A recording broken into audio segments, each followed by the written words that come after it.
that's the thing that annoys me the most, is that you see these amazing fintech companies get started and they're genuinely good ideas, but without being rude, you know they're going to fail because they just don't have the awareness of the industry first, and they know how to navigate the first part to get through it.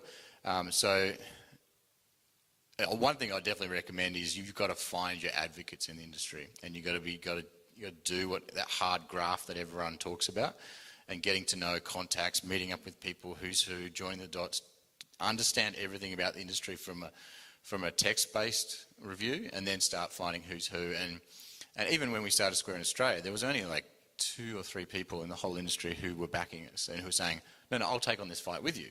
And Jack talks about the same things. It was actually happened to be one of his neighbours that he met that was in Chase or something, and then helped him get through it. Yeah, you've got to find your little the opening and the door to get in there and find someone who's prepared to champion you. And that's probably not too dissimilar to most industries.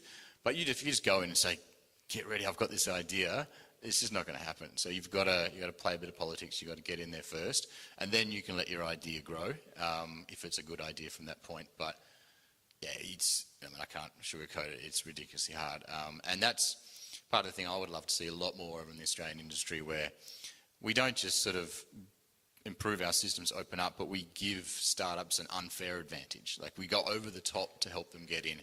We break down the barriers. We provide whatever it is, with rebates, with tax, with getting on the ecosystem, free processing, whatever it is. Just break everything down and give it to them, because ultimately we have great banks here and they're very solid and they're actually pretty innovative as well.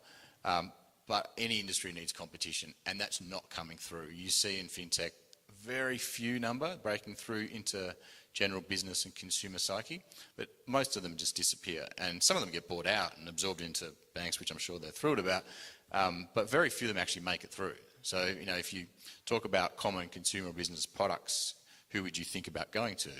Most consumers out there or businesses would still go to the banks first, and that's a problem. You should be able to say, well, there's banks I'm going to go to, but there's these other companies I want to try as well. And it's starting, don't get me wrong, but so much more work required.